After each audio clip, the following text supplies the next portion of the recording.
40 guro na nagtuturo ng wikang Filipino ang pinarangalan ng Komisyon sa Wikang Filipino. Ang detalye ihahatid sa atin ni Dina Pagibitan. Huwag nating makaligtaan na itong forum. May iba't ibang wika ang bawat bansa sa mundo. Wikang nagpapakilala sa kasaysayan. Wikang sumasalamin sa tradisyon at kultura ng bawat nilalang. Wikang nagsisilbing ugnayan ng isang tao sa kanyang komunidad. Sa Pilipinas, hindi maipagkakailang talamak ang paggamit ng wikang Ingles na marahil ay ating bentahe rin sa pakikipagtalastasan saan mang sulok ng mundo. Ngunit para sa ilang Pilipino, higit dito ay ang paggamit pa rin ng wikang Filipino sa pang-araw-araw na ugnayan.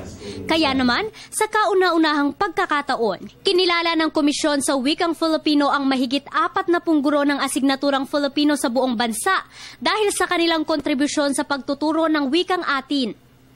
Layo ng pagkilala ang pagpapataas ng dignidad ng mga gurong nagtuturo ng Filipino subject. Ang gusto namin, magkaroon sila ng pride sa kanilang trabaho, lalo na yung mga nagtuturo sa Filipino. At kaya binuksan namin ngayong taon na ito ang Ulirang Guro, ang Gawad Ulirang Guro. Ngayon lang ito.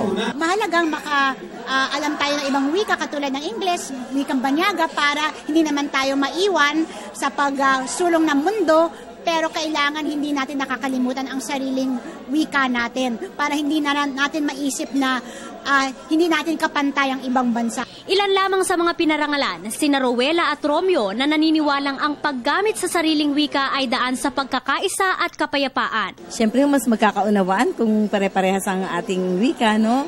So, mas mauunawaan ang bawat isa. At saka lalo na yung mga mag-aaral, mas maiintindihan nila kung ano yung aming mga aralin, lalo na kung sa wikang Tagalog or Filipino.